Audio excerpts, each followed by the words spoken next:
Go ahead and open your Bibles to Esther chapter 5. Esther chapter 5.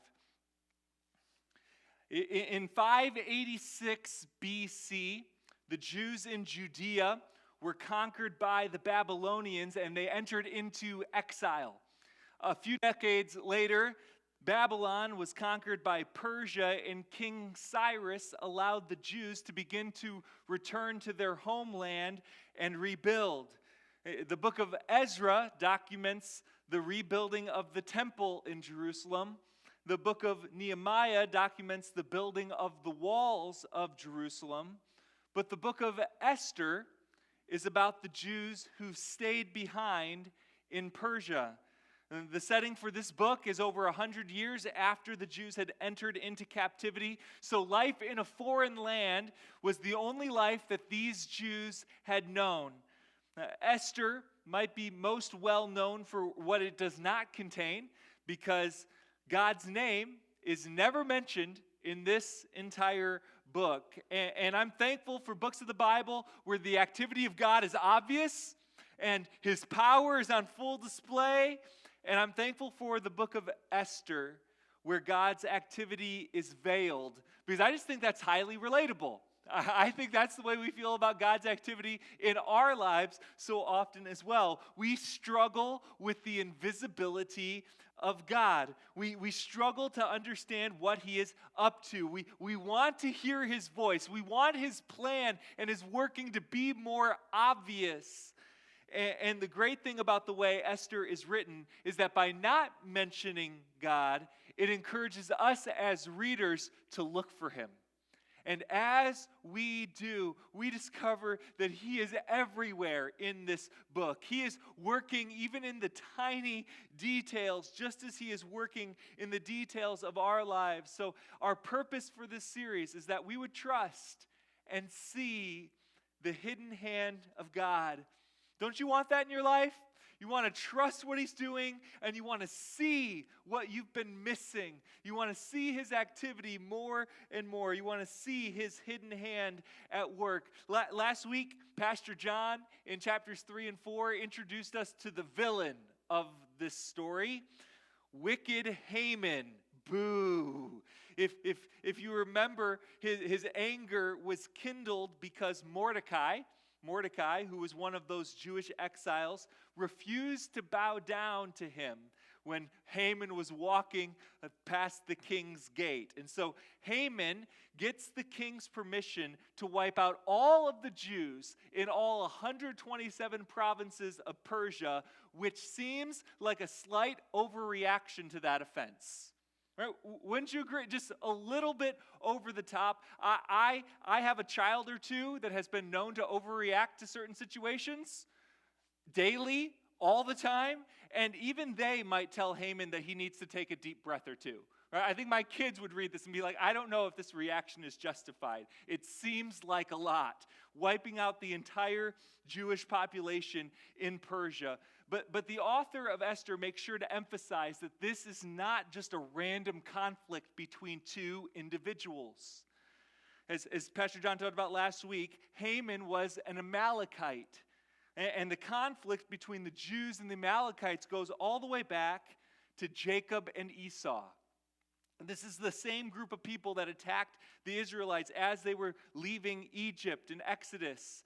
King Saul was instructed to wipe out the Amalekites completely, but had failed to do so. And now Haman is trying to wipe out all the Jews from Persia. And throughout this book, there's all sorts of what are the odds moments. What are the odds that a Jewish orphan in Persia would become queen of all the land? What are the odds that while she is queen, the king would be convinced to make a royal decree that will allow all the Jews to be killed by their neighbors? What are the odds of that? They are really, really good in the providence of God. And we're going to see through these next two chapters God's sovereign hand over the sequences of our lives. God's sovereignty over the sequences of events. So at the end of chapter 4, we are left with a city that is in mourning.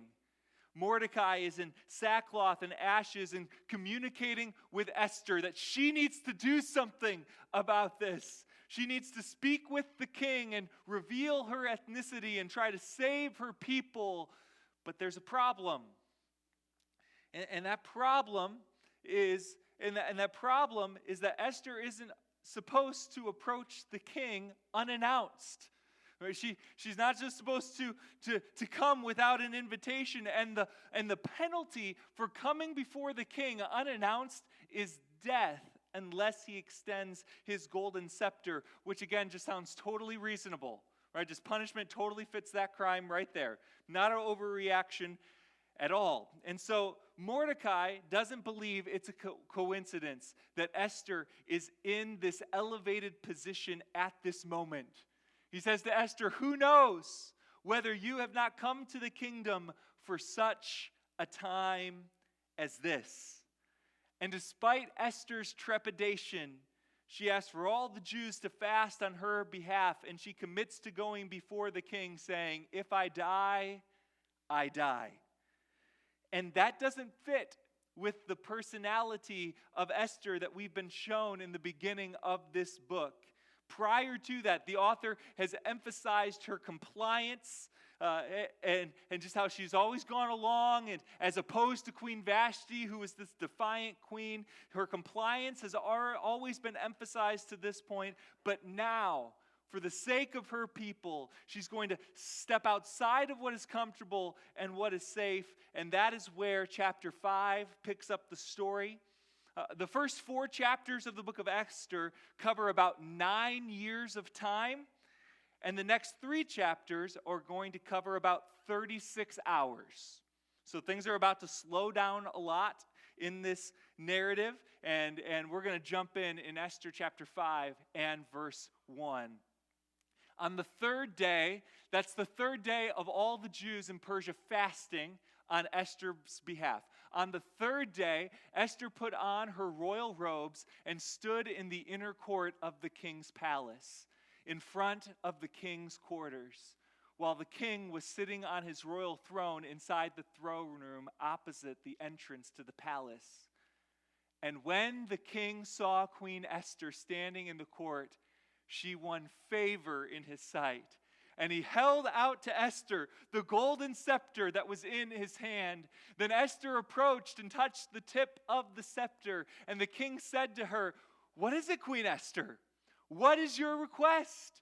It shall be given you, even to half of my kingdom." And Esther said, "If it please the king, let the king and Haman come today to a feast that I have prepared for the king." Then the king said, "Bring Haman quickly, so that we may do as Esther has asked." So the king and Haman came to the feast that Esther had prepared. In the sequence of events here, we see Esther go from fasting to feasting. Esther, in this narrative, is torn between 2 worlds. Outside the palace, you have confusion and mourning and sackcloth and ashes, especially for her Jewish people. And then inside the palace, you have this constant flow of alcohol and food and luxury, this elite class of people that seems to be entirely disconnected from the real world around them. And so on the 3rd day of the people fasting for her, Esther puts on royalty and she enters into the inner court without an invitation. And can I just stop here for a moment and say that I am so thankful that our approach to the King of Kings doesn't have to be with fear for our lives, even though that's what we deserve. In fact, we don't deserve access to God's holy presence at all because of our sin. The entire setup of the temple in Jerusalem was meant to reinforce that truth, that because of your sin, you can't come in. Access to God's presence was always guarded, but because of Jesus, our great high priest, he has made the sufficient for all sacrifice for our sin, and now we have an open invitation to come boldly before the throne of grace. God's presence is not where we experience rejection and shame. His presence is where we experience mercy and find grace to help in our time of need. We are not at the mercy of a temperamental king's whims or feelings.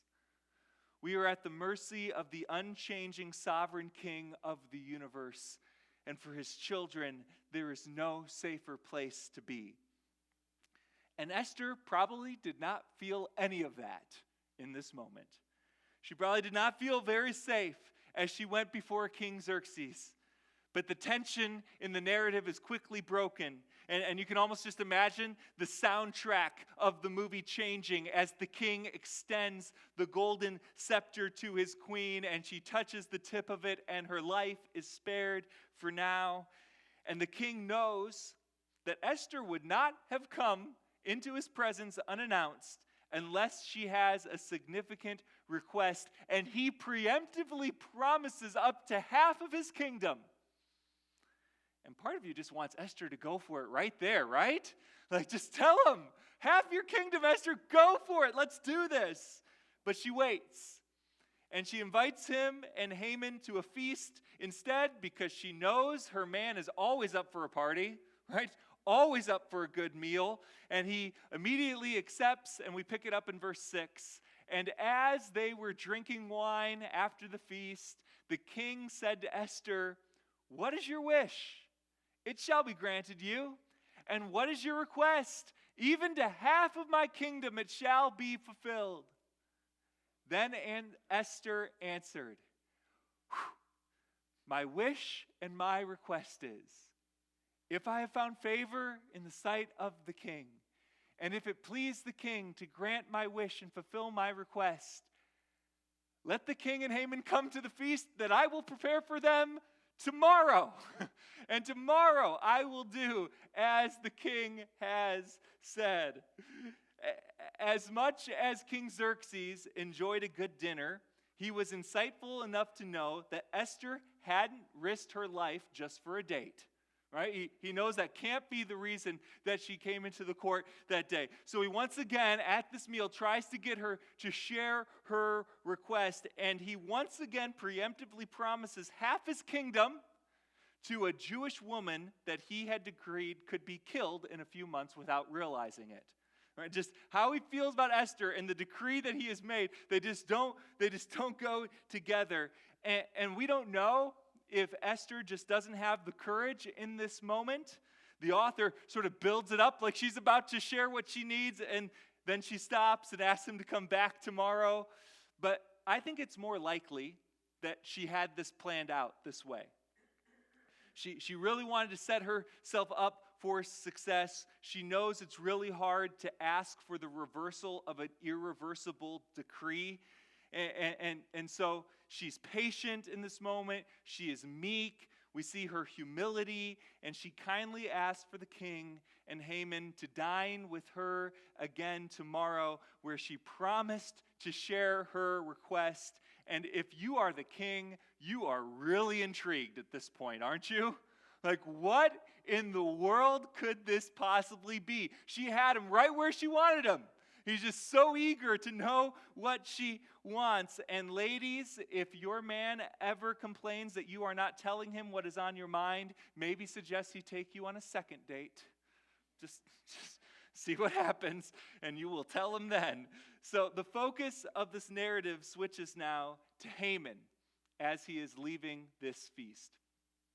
And Haman went out that day joyful and glad of heart, but when Haman saw Mordecai in the king's gate, that he neither rose nor trembled before him, he was filled with wrath against Mordecai. Nevertheless, Haman restrained himself and went home, and he sent and brought his friends and his wife Zeresh, and Haman recounted to them the splendor of his riches, the number of his sons, all the promotions with which the king had honored him, and how he had advanced above all the officials and the servants of the king.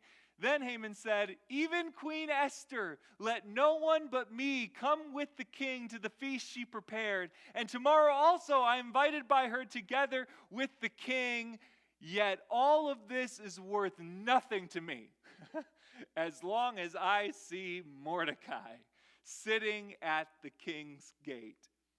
Then his wife Zeresh and all his friends said to him, "Let a gallows 50 cubits high be made, and in the morning tell the king to have Mordecai hanged upon it. Then joyfully go with the king to the feast." This idea pleased Haman, and he had the gallows made.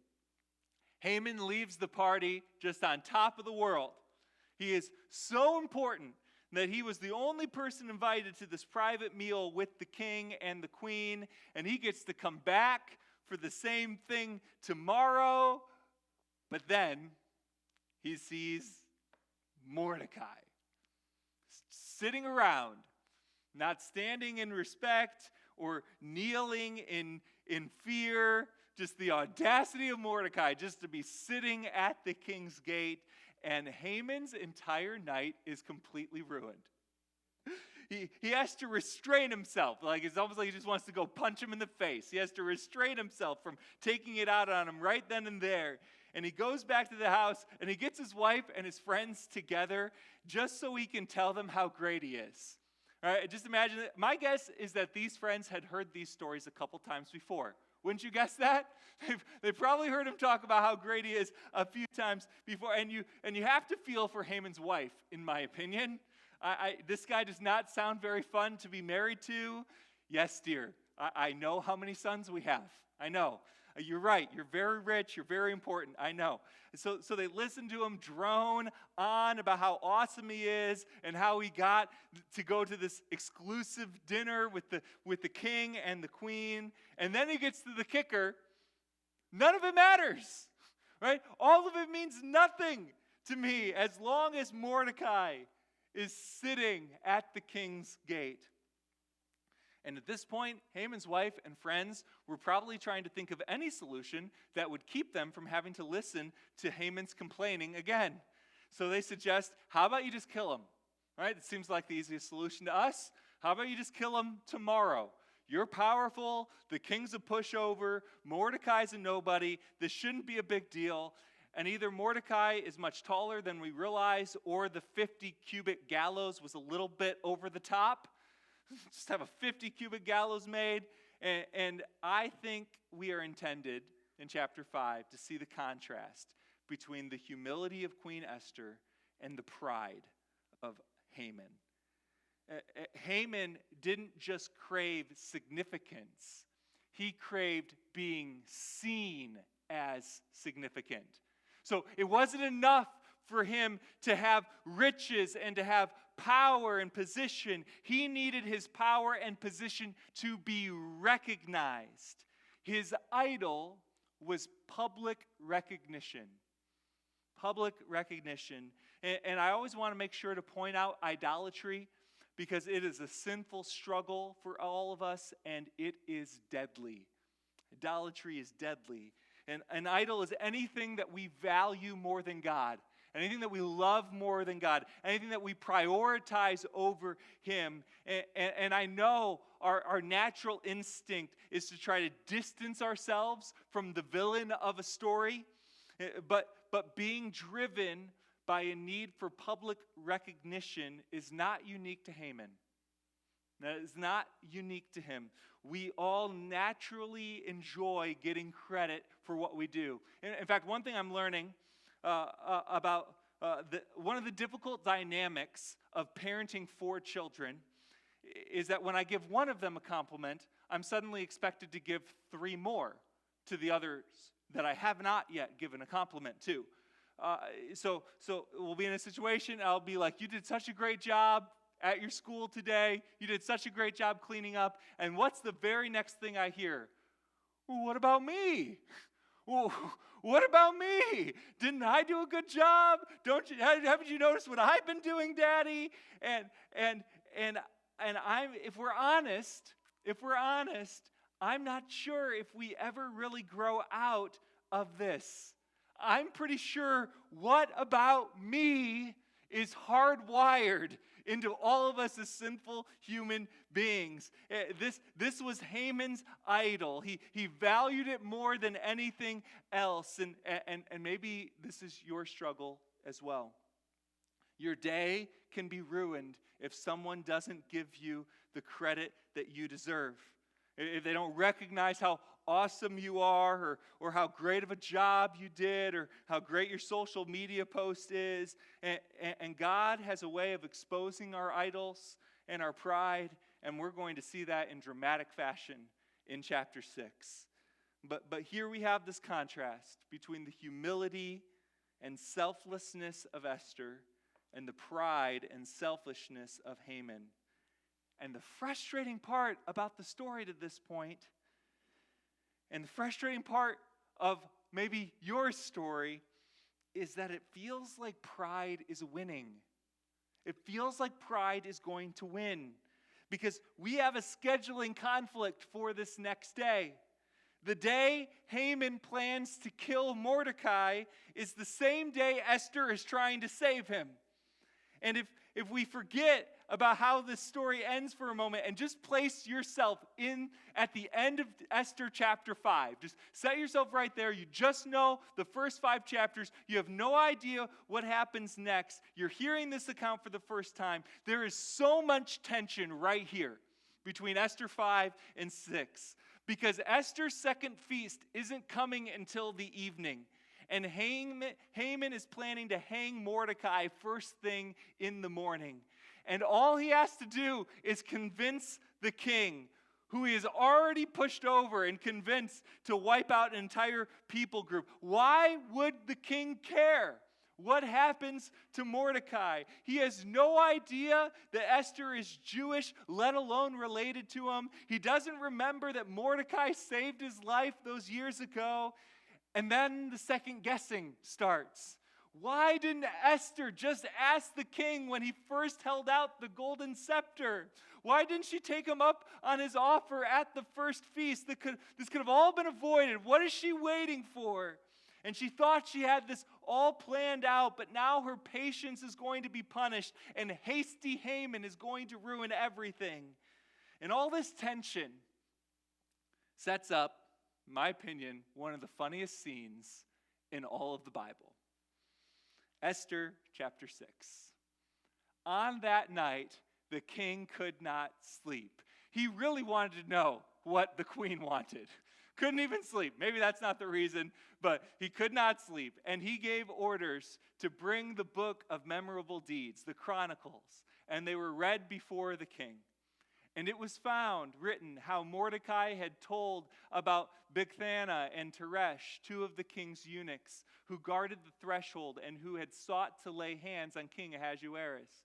And the king said, "What honor or distinction has been bestowed on Mordecai for this?"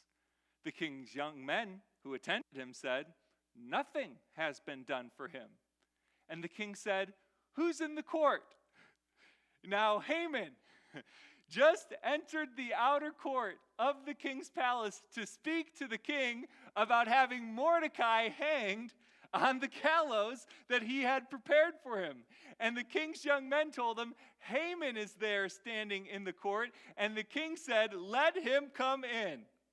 So it just so happens that the king can't sleep the night before all of this is about to go down. And I'm not sure what you usually do when you can't sleep, but it just so happens, as luck would have it, that he decides to have someone read to him about the memorable deeds that have happened in his kingdom. And it just so happens, by random chance, that Mordecai's name comes up. And the king is reminded that there was a Jewish man who uncovered an assassination attempt and saved his life, and nothing has been done to thank him. And it just so happens, just a complete fluke, that Haman shows up right then to ask the king if he can kill the man that saved the king's life. This is going to be an awkward conversation. Right? This is going to be an awkward sequence of events right here, because it just so happens all the time because God is sovereign in the sequences. And of course, the king can't make a decision for himself, so he has to ask Haman what to do, because he always has to ask somebody what to do. And now we just get to sit back and enjoy the sovereignty of God. This is great. So Haman came in, and the king said to him, "What should be done to the man whom the king delights to honor?" And Haman said to himself, "Whom would the king delight to honor more than me?" Oh, Haman. Oh, Haman. Pastor John tried to make us feel bad for Haman last week, and maybe this is just my flesh talking, but I don't feel bad for him at all in this moment, not a bit. And if you ever want an example of how pride goes before destruction and a haughty spirit before a fall, here you go, verse 7. And Haman said to the king, "For the man whom the king delights to honor, let royal robes be brought, which the king has worn." Game-worn robes, folks, which the king has worn, and the horse that the king has ridden, a game-worn horse, and on whose head a royal crown is set. And let the robes and the horse be handed over to one of the king's most noble officials, and let them dress the man whom the king delights to honor, and let them lead him on the horse through the square of the city, proclaiming before him, "Thus shall it be done to the man whom the king delights to honor."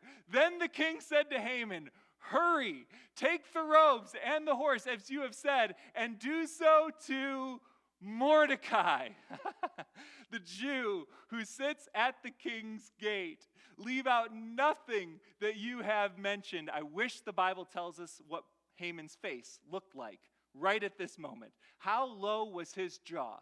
So Haman took the robes and the horse, and he dressed Mordecai and led him through the square of the city, proclaiming before him, "Thus shall it be done to the man whom the king delights to honor."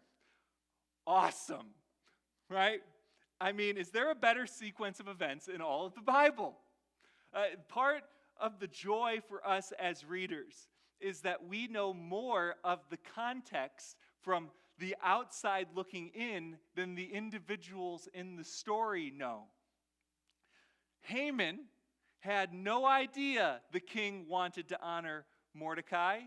Neither the king nor Haman know that the queen is Jewish. The king had no idea that Haman showed up to get permission to hang Mordecai on the gallows. The king still doesn't seem to realize that he has given a death sentence to all the Jews, which includes his queen. And Mordecai is being paraded around the city like a king. He's in a game-worn robe, having no idea that his day almost ended very differently if it weren't for the hidden hand of God. And it's nearly impossible not to take pleasure in Haman's idol causing his demise. A man who values public recognition more than anything else. And now he thinks this is his chance to receive the royal treatment that he deserves, to be paraded around like a king, and for the whole city to see how important and how valuable he is, and then to get to go to another feast with the king and the queen. This is about to be Haman's best day ever, right? This is all his hopes and dreams coming true. But instead of him getting his idol, his royal fantasy is given to his arch nemesis instead. And I wish we could have seen the look on Haman's face when Xerxes told him to do all of that for Mordecai. He has to put the robes on Mordecai himself. How awkward must that have been? And because God has a sense of humor, Haman is forced to honor the man who refused to honor him. Haman's fantasy of being publicly celebrated turned into the reality of him being publicly humiliated.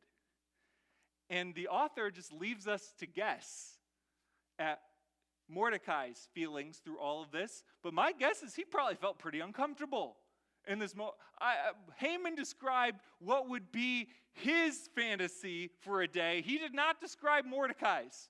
My guess is this was not Mordecai's favorite day, right? He just probably felt like he was playing dress up. And this is not the reward that he would have chosen for himself, but it was far better than the day that he could have had. And even greater things are still in store. And the chapter ends with us getting to feel bad for Haman's wife and friends once again. Verse 12. Then Mordecai returned to the king's gate. He just goes back to where he was before. Dress up is over. He's back at the king's gate. But Haman hurried to his house, mourning and with his head covered. And Haman told his wife Zeresh and all his friends everything that had happened to him. Then his wise men and his wife Zeresh said to him, if Mordecai, before whom you have begun to fall, is of the Jewish people, you will not overcome him, but will surely fall before him. While they were yet talking with him, the king's eunuchs arrived and hurried to bring Haman to the feast that Esther had prepared.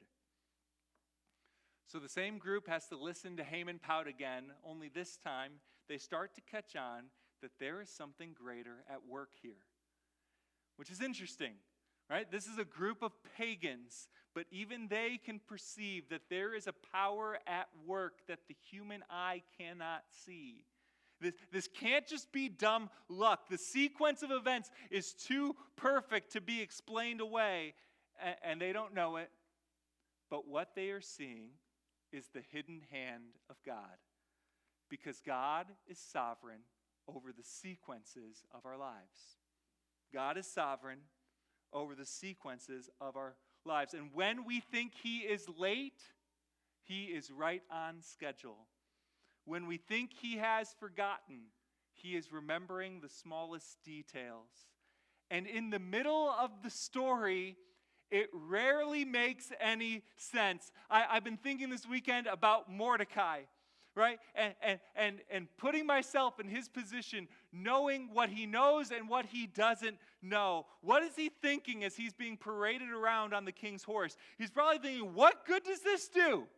Right? What good does this silly parade do me? Haman still hates me. There's a royal decree that says all the Jews can be killed. I don't need to be patronized right now. I need real salvation.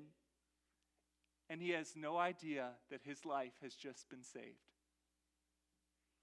That God had used the king's insomnia and Haman's pride to deliver him from death that day.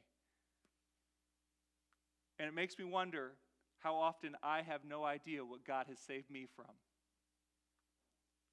Right? Just all the events in my life that don't make any sense and maybe never will. But there's so much going on behind the scenes that I don't see, but God does. And as we go through the problems of this earthly life, we have all sorts of strong opinions of what we think we need from God, don't we?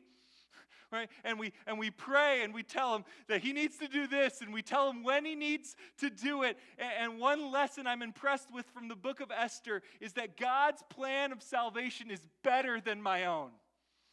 God's plan of deliverance, his plan of redemption, his plan for justice and retribution is better than mine. And there's no greater evidence for that than the message of the gospel. God has had a better plan of salvation from before the foundation of the world. In his sovereignty, he planned for himself, for Jesus, to leave his throne in heaven and come on a rescue mission to earth. When we didn't just need to be delivered from an evil villain, we needed to be delivered from evil itself. So Jesus lived the perfect life that we failed to live. And then, in the ultimate sovereign sequence, Jesus died the death that we deserved to die. He was betrayed, arrested, illegally tried, brutally beaten, cruelly hung on a cross to pay the price for my sin and the price for your sin. He rose from the dead. He conquered sin and the grave. So if you place your faith in the perfect life, sacrificial death, and victorious resurrection of Jesus, no matter what you have done, all of your sins are forgiven. The righteousness of Jesus is credited to your account. You become part of the eternal family of God because God's plan of salvation and redemption and justice is better than ours. He sees the whole story while we only see the confusion of today. He is sovereign over the sequences of our lives. He knows what we need before we even say a word. He's a good Father that is perfect in all of his ways to us. Let me pray, and Bob's going to come and sing about that truth.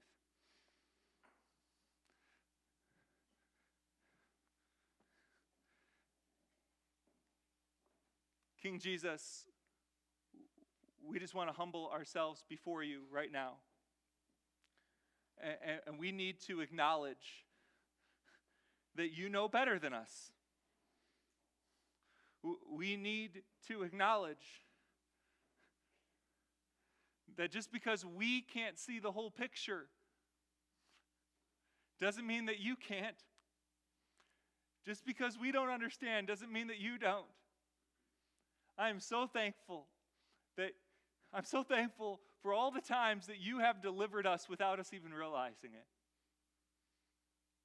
I'm so thankful that your plan of salvation and redemption and deliverance and justice and retribution is so much better than our own. And so I pray that we would trust your sovereignty in the sequences. I pray that we would see your hand at work in the order of events that you have laid out for our lives. Give us the faith to trust you, to trust that you are a good Father and that you are perfect in all of your ways to us, even when we don't understand. I pray this in Jesus' name.